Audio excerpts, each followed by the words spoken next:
अभी हाल ही में जो सुरंग की ये घटना घटी है और सुरंग में जो 41 मजदूर उसी में कैद हो गए थे, वो कैसे क्या हालातों से गुजरे हैं और कैसे कड़ी मशक्क़तों के बाद वो बाहर निकाले गए, जिसमें कई दिनों तक ऑपरेशन चला।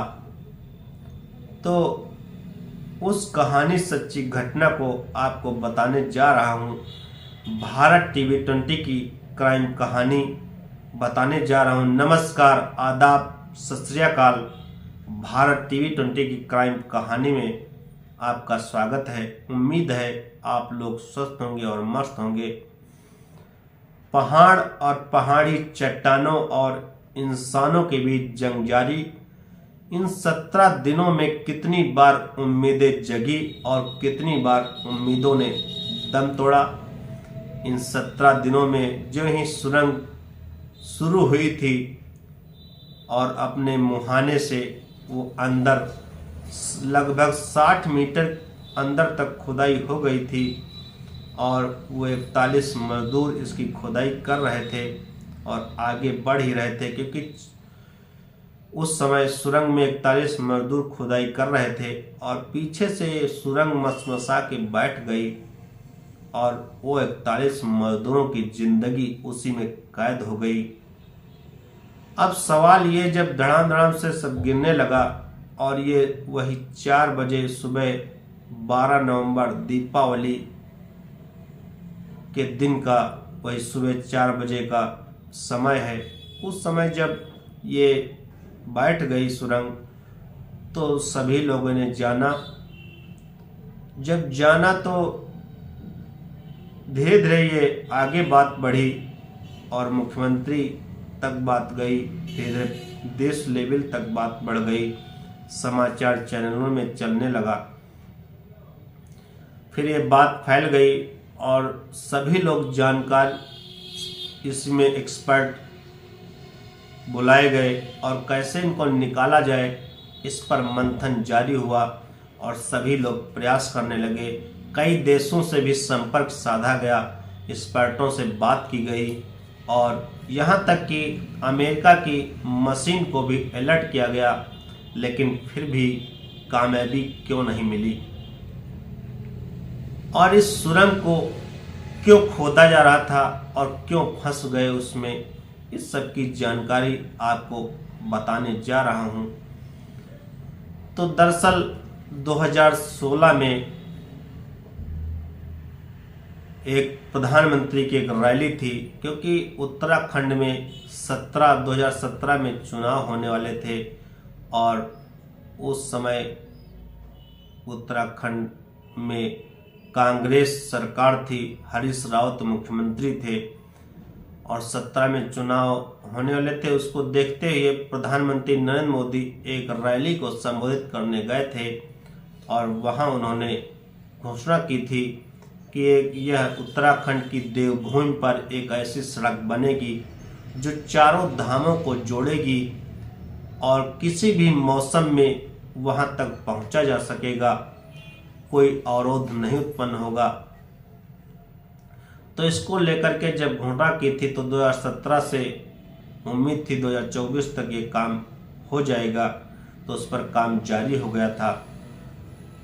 और ये किसको देखते हुए, आखिर क्या इस पर किसको देखते हुए प्रयास किया गया था, तो 2013 में जो केदारनाथ त्रासदी हुई थी उसको देखते हुए ये पहले इसकी वहां से पृष्ठभूमि बनी थी, लेकिन चीन का बॉर्डर लगने से वो हाईवे वहां पर नहीं बन पाया था। लेकिन जब प्रधानमंत्री नरेंद्र मोदी बने, उन्होंने इसकी चिंता न करते हुए ऐलान किया कि हम रोड बनवाएंगे और रोड बनी। लगभग 75% कार्य पूरा हो चुका है। और इसी बीच ये जब इसमें फंस गए और कई देशों के एक्सपर्ट इस पर मंथन किए और इनसे फिर ड्रोन कैमरे के जरिए इन मजदूरों से संपर्क साधा गया, तो देखा गया सारे मजदूर सुरक्षित थे। और फिर धीरे धीरे मुख्यमंत्री ने भी उनसे संपर्क साधा, उनसे बात की उनके परिवार वालों से बात कराई गई, तो कहीं ना कहीं उनको ये पता हो गया कि हम ही इसमें बंद नहीं हैं, सब लोग हमको जान रहे हैं, हमारे बाहर की दुनिया में हमारे निकालने का प्रयास किया जा रहा है, हम निकलेंगे।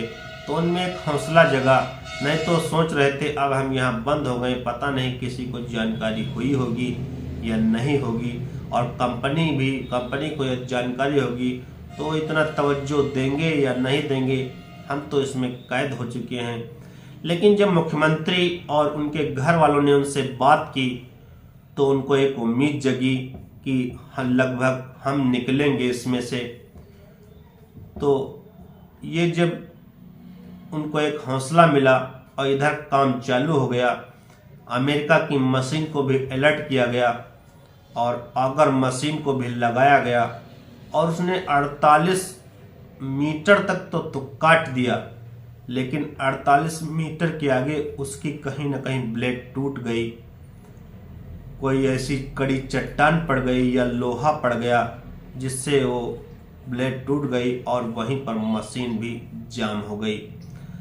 अब यही आखिरी चारा था, वो भी बंद हो गया। अब सारे तरीके फेल हो गए, सभी लोग सोचने लगे कैसे क्या किया जाए। तो एक वहाँ एक्सपर्ट बैठे थे, उन्होंने 1920 में वापस आकर के पुनः एक कहानी बताई कि कैसे क्या वहाँ पर कोयला निकाला जाता था, कैसे खदान किया जाता था, क्योंकि उस समय मशीनें नहीं थीं, उस समय केवल मानव संसाधन ही थे और कोई जो चट्टानें तोड़ी जाती हैं कोई विस्फोटक का दिमाग नहीं था, कैसे क्या तोड़ी तरीका कोई नहीं था। तो जो मानव संसाधन इसी के जरिए कोयला भी निकाला जाता, क्योंकि ट्रेन तब चलने लगी थी। तो पीछे जब 103 साल बाद पीछे गए तो एक तरीका दिमाग में आया, उसको कहते हैं रैट माइनिंग। रैट माइनिंग तरीके को जब अपनाया गया, उसमें होता क्या है उसकी जानकारी भी हम आपको देंगे, क्योंकि रैट माइनिंग में कुछ मजदूर होते थे जो अपनी छेनी हथौड़ी से धीरे धीरे चट्टान को काट करके, और ये रैट माइनिंग नाम क्यों रखा गया कि घरों में आपने चूहों को देखा होगा, चूहे कैसे अपना कपड़े को कुतर देते हैं, अपना दीवार जो कच्ची दीवारें होती हैं उनको काट देते हैं, जो कच्ची जमीनें होती हैं इधर से लेकर के दूसरे घर तक होल कर देते हैं, और अपने पंजों के तरीके से एक छोटे चूहे जो इतने छोटे जीव होते हैं इतनी बड़ी खुदाई एक पंजों से कर देते हैं कि इस घर से दूसरे घर निकल जाएंगे, 100 मीटर तक खुदाई कर देते हैं। तो वह इसीलिए वही खुदाई मजदूर करते हैं धीरे धीरे वाली, इसीलिए इसको उन्हीं से नाम लिया गया है रैट माइनिंग। तो इसी विधि को अपनाया गया। तो रैट माइनिंग के लिए सोचा गया कौन से व्यक्ति कहाँ रहते हैं, तो पता लगा कि कहीं मेघालय में है, कहीं कहीं। और दरअसल इस रैट माइनिंग पर एनजीटी ने रोक भी लगा दी थी, क्योंकि ये कोई इनको पता नहीं होता था, न इनके पास कोई सुरक्षात्मक वस्तुएं होती थी, और ये खुदाई करके कोयला निकाल ले जाते थे। कहीं कहीं पानी आ जाता था तो कई बार ये लोग उसी में धंस करके मर भी गए हैं, इसलिए रैट माइनिंग पर रोक लगा दी गई थी। लेकिन उसी रैट माइनिंग को अपनाया गया जब, क्योंकि 48 मीटर तक खुदाई तो हो चुकी थी, लेकिन जो 12 मीटर अभी जो बचा हुआ था उसको कैसे खोदा जाए, क्योंकि सारी मशीनें फेल हो गई, सारे तरीके फेल हो गए। क्योंकि उसमें यह भी था अगर कोई उस तरीके से अपनाया जाता है तो खुदाई अगर हो जाएगी तो उसमें मजदूर सारे मर जाएंगे, या कहीं और भी धंस गई तो अगर हिल गई, क्योंकि जो हिमालय की चट्टानें हैं वो नरम होती हैं, वो जल्दी बैठने का डर होता है उसमें, और जो वैसी चट्टानें होती थोड़ा ठोस होती हैं। तो ये हिमालयी चट्टानें थी, तो इसलिए इसमें डर भी था कि जल्दी से कहीं बैठ न जाए, जो उसमें और भी मजदूर जो बचे भी हैं, जिंदा हैं, जो सुरक्षित हैं सारे मजदूर, वो कहीं इसी में और बैठ जाएगी तो इसी में दब जाएंगे। तो इसलिए वो भी एक तरीके देखना था कि वो सुरक्षित भी रहे। तो फिर रैट माइनिंग यहाँ झांसी से कुछ लोगों को बुलाया गया, 6 लोगों की एक टीम तैयार हुई। वो 6 लोगों की टीम जब यहाँ पहुँची और उनमें हौसला था कि हाँ, उन्होंने कहा कि हम कर लेंगे, क्योंकि जैसे हम मजदूर हैं वैसे वो मजदूर हैं, कभी हमारी भी आवश्यकता पड़ सकती है। इसलिए वो तैयार हो गए और उनको सारा सामान दिया, चश्मा दिया गया, ऑक्सीजन दी गई, क्योंकि पहले ऑक्सीजन और ये सब उनके पास इंस्ट्रूमेंट थे नहीं, तो दुर्घटना का भी शिकार हो जाते थे। लेकिन इस समय आधुनिक युग में उनको चश्मा दिया गया खुदाई के लिए और उनको ऑक्सीजन दिया गया। तो उसमें इनका एक सिस्टम होता है। इन्होंने 2 शिफ्टों में अपने आप को बांटा, 2 गुट बनाए। एक खुदाई कर रहा छेनी हथौड़ी से और एक पीछे खड़ा हो मिट्टी हटा रहा, तसले में भरेगा, और एक सबसे पीछे खड़ा है जो उस जंजीर से उस तसले को खींच करके, क्योंकि उसमें 10-12 किलो तक अगर वजन तक मिट्टी हो जाती है, जिससे क्योंकि सुरंग होती छोटी, एक एक ही व्यक्ति निकल सकता है, तो उसको उन्होंने निकाल करके बाहर एक व्यक्ति डालता था उस मिट्टी को। तो इस तरह ये प्रक्रिया चल रही थी और धीरे धीरे उन्होंने खुदाई करना स्टार्ट किया। होते करते 11 मीटर तक उन्होंने खुदाई कर दी। अब बचा बिल्कुल आखिरी दम पर उन्होंने खुदाई की और जिससे वो सारे लोग निकले। तो इसलिए रैट माइनिंग जो पुराना सिस्टम था वो कहीं ना कहीं काम आया। तो इसीलिए जो बूढ़े और होते हैं उनकी भी सीख लेने की आवश्यकता होती है। आज यहाँ जो रैट माइनिंग है उससे, क्योंकि इतने आधुनिक युग है, इतने मशीनें हैं, फिर भी सारा सिस्टम फेल हो गया।